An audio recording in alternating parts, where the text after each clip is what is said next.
Welcome to your new favorite podcast, Glow Big with Stephanie. I'm your host, Stephanie, and this podcast is for all women. We want to inspire and empower you. We're going to bring you style, humor, entertainment, good intentions, big ideas, hope, and a little bit of sobriety in each and every episode.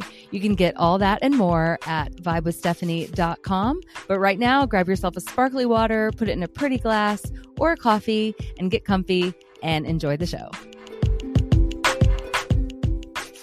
I am so grateful to be here with you today. I am happy to have my voice back, happy to be home. Everybody's in good health at this moment, so I'm just really honored to be here.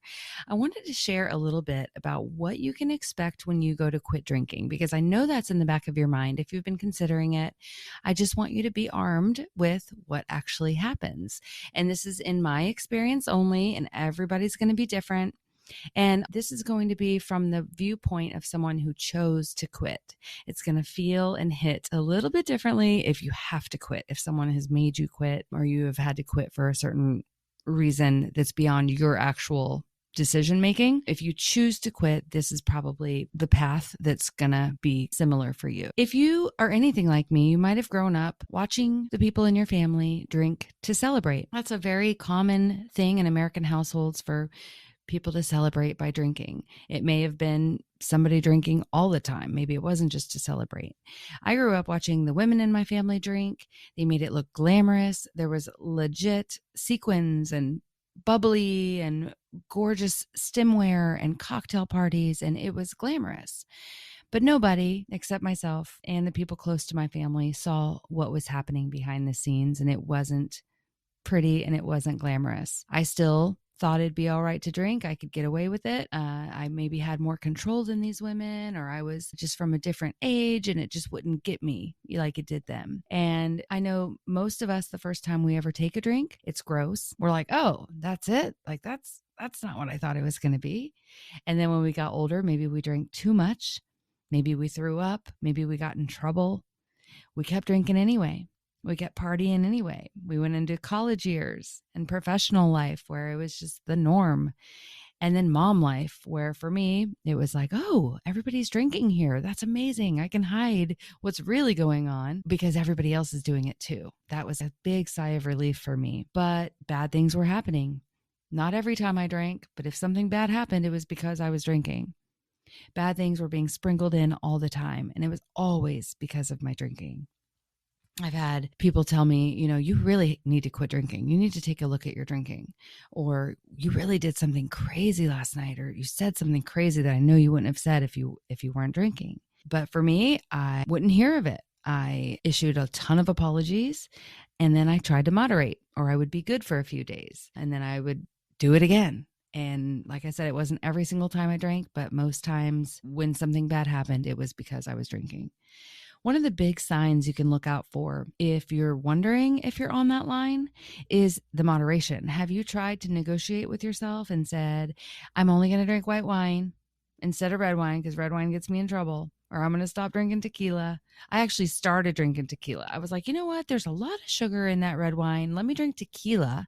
And if I sip on it, then it won't. When you start negotiating and trying to moderate and it's not working, that's when you know you really need to take a deeper look at your drinking. It's actually easier to quit drinking than it is to keep running yourself through that ringer and disappointing yourself and beating yourself up and causing yourself low self-esteem and self-loathing, because we all want to be winners. We all want to be able to succeed at things. But when you put a rule on yourself and you fail, you feel like a failure. And when we are at a point where we can no longer moderate, it feels really, really icky. And you keep on slamming your head against that wall and it never works. So you just need to quit. And I'm sorry, you're going to go through a little mourning process for sure. But yeah, you may just want to take a look at quitting because it's a lot easier than what you've been doing so far. So again, my experience, I got sober alone. I didn't go to AA. I didn't have a sober buddy. I did what I know to do, what I normally do, which is do it by myself. So I put my head down and just, here's what I did. So day 1 to 3, You are excited. You're accepting a new challenge. You feel like you're on top of the world. You totally got this. You're like, yeah, I can do this. You're excited. Everything's fine. Day 3, it's starting to get real. You're ready for your glass of wine. It's now 5 o'clock. Where's the wine? And you're like, oh no, I said I was going to quit. This is the real deal. So between day 3 and 5 was hard for me because I've never made it past day 3, never made it past day 5. Never. I was like, I'll just have one glass of wine. It'll be fine, because I had to keep drinking to get rid of that feeling, the anxiety, the whatever, the hangover usually. So I never, ever have made it past 3 to 5 days.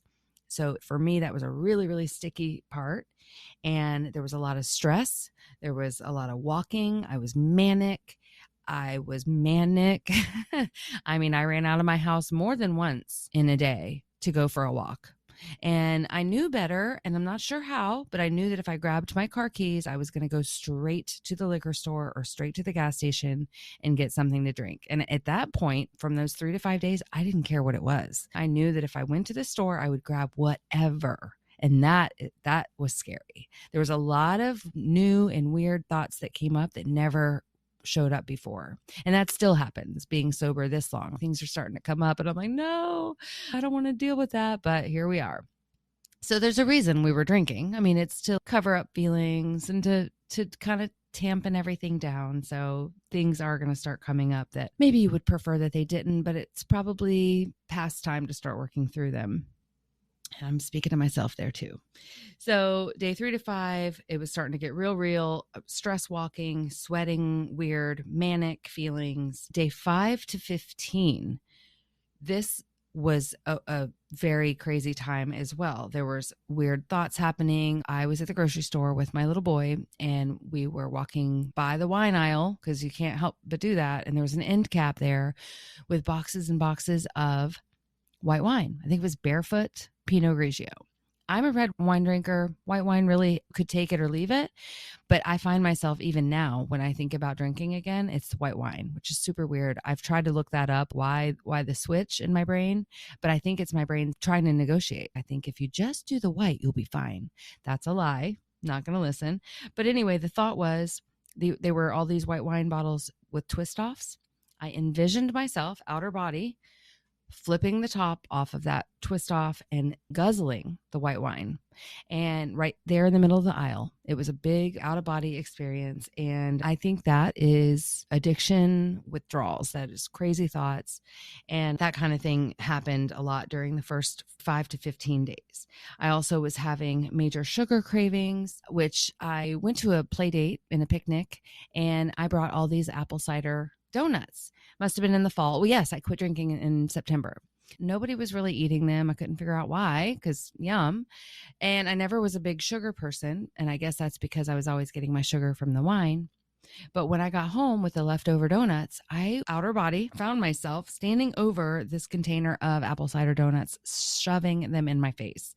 And I went straight to Google and was like, why am I doing that? Is this a part of getting sober? And it sure is. So once you quit drinking, stop just dousing ourselves in sugar, and our brain and our bodies are used to getting it. So you're going to start having sugar cravings. So my tip for that is just grab yourself some sugar-free chocolate. And I still to this day will pour a little handful of sugar-free chocolate chips and eat those. And it just helps the craving.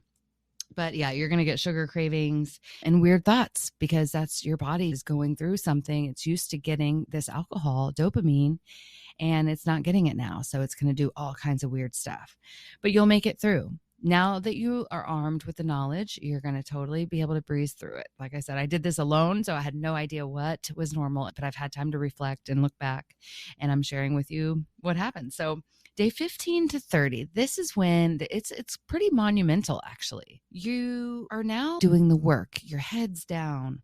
You are serious about it. You're filling yourself with knowledge. You've started to find sober accounts on Instagram or TikTok, and you're reading self-help books and listening to Audible, quit literature, which is so helpful. Maybe you're journaling and you start telling people that, no, I've been sober for 2 weeks. I stopped drinking 10 days ago, 14 days ago. And you start to feel proud.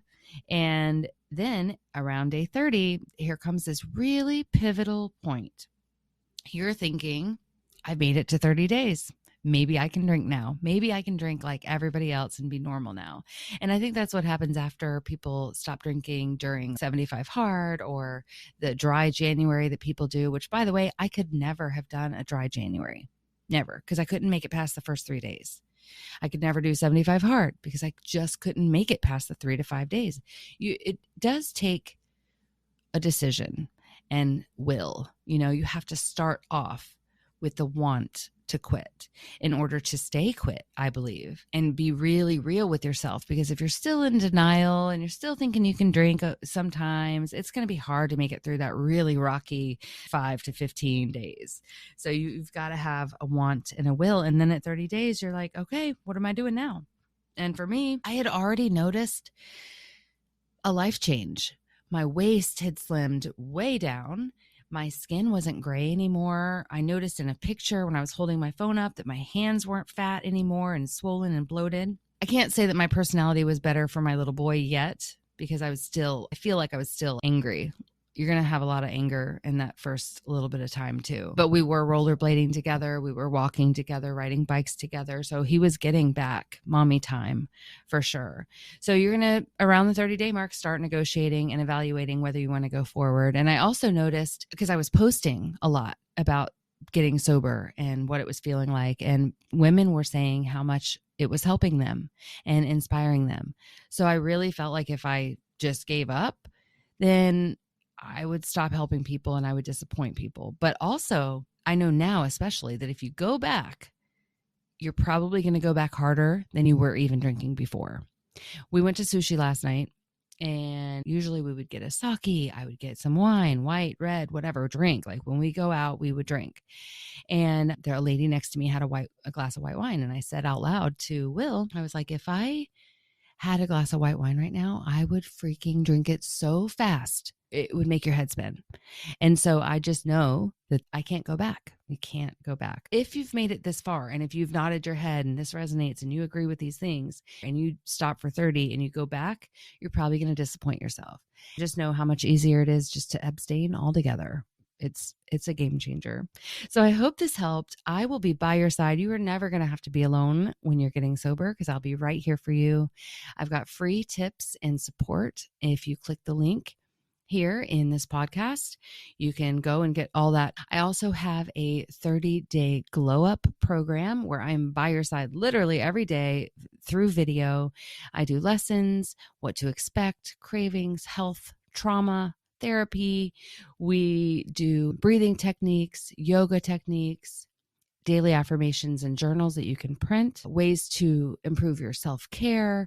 It is awesome. It's $97 right now at the time of this podcast being released, but I think we're going to up it soon because there's bonuses and all kinds of amazing extras going in. So if you're listening to this now, I would grab that. It's a lot of fun. You'll have it forever. It's a go at your own pace kind of program, and I think you'll just love it. I loved it. I love making it. It'll be a lot easier having a sober bestie by your side. So that's that. Let me know if you have any questions. Let me know how you're feeling about these podcasts, and I can't wait to chat with you soon.